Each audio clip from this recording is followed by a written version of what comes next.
Paano kaya uumpisahan ng isang lisensyadong guro na walang trabaho ang Pebrero? Hey, it's me, Bads Veran. It's another day, another ka-vlog-vlogan. Unang araw nga ng Pebrero ngayon at kailangan gawin natin itong productive. At syempre, para magkaroon tayo ng energy sa buong araw ay kailangan ko na munang mag-almusal at hindi pwedeng mawala itong kape. Saktong-sakto nga itong kapartner sa kape itong apas galing kila Ate Julie.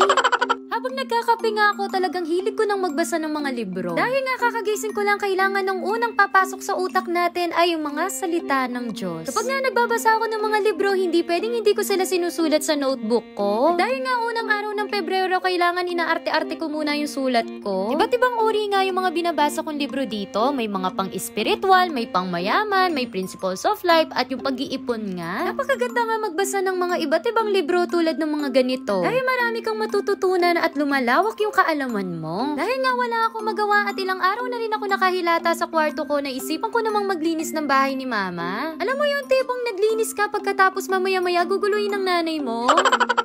Pero naiintindihan ko naman si Mama dahil nga iniisip niya itong mga asong to. Diyos, may nakuha ng balik-balik ta rin yung mga upuan namin basta lang may lugar tong mga aso.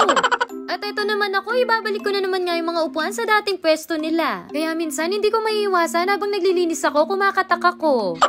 Pero in fairness nga ngayon, medyo nabawasan na yung pangangat ako, di tulad nung bata-bata pa ako. Ay Diyos me, lagi lang pupuro retang kapatid ko. Pero ganun pa man, mas welula ka ako kasi may biyasa lang maglinis. Ready nga. Iba kasi talaga yung feeling kapag nalilinis talaga yung bahay. Nilinis ko na nga rin itong e-bike ko, hindi ko talaga alam na mangyayari to, na magiging display lang talaga sa bahay namin. Kaya sa totoo lang, pinaplano ko na talagang ibenta yung e-bike dahil hindi ko rin naman talaga nagagamit. Dahil nga naghihinayang ako na maluma at masira lang dito sa bahay. O, PM nyo na ako, umupo kapag interesado kayong saling e-bike.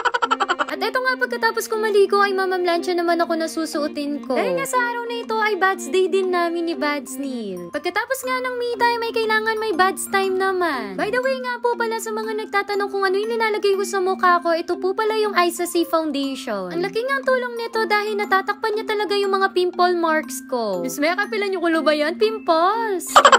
At syempre, maglagay din tayo dito sa under eye natin para mukha tayong bata. Syempre, fit check tayo. At ito na nga yung susuotin ko sa lakad namin ni Bads Neil at i-update ko na lang kayo. Bye-bye!